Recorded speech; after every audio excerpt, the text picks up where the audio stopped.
May nabibwisit ba sa'yo? Nangaasar o nanggugulo? Kapitbahay man yan o taong di mo kilala at walang magawa.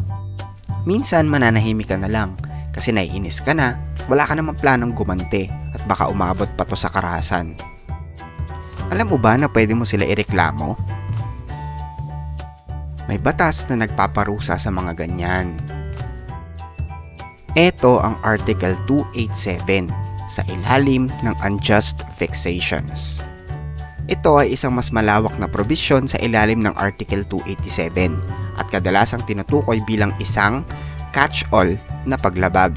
Pinaparusahan nito ang anumang gawa na nagdudulot ng pagkayamot, inis, pagkabahala, kapighatian o paggambala sa ibang tao, kahit na walang pisikal na pananakit na naganap.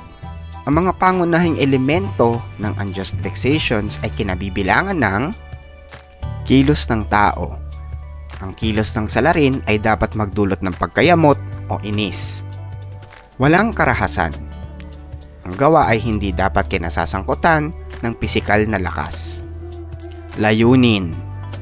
Ang salarin ay dapat kumikilos ng may masamang hangarin o krimeng intensyon. Epekto sa biktima.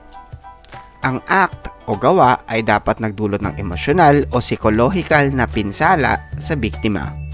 Ang parusa sa unjust vexation ay kinabibilangan ng aresto minor o pagkakakulong ng 1 araw hanggang 30 araw o kaya multa na nagkakahalaga mula 1,000 hanggang 40,000 piso o pareho, depende sa bigat ng paglabag.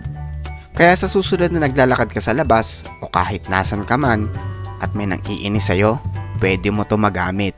Kaya mga matalinhaga, iba din ang may alam. Sana makatulong sa ito kahit maliit o malaki man. Dahil sa panahon ngayon na mahirap ang buhay, for sure hindi mo na kailangan ng dagdag pang buwisit.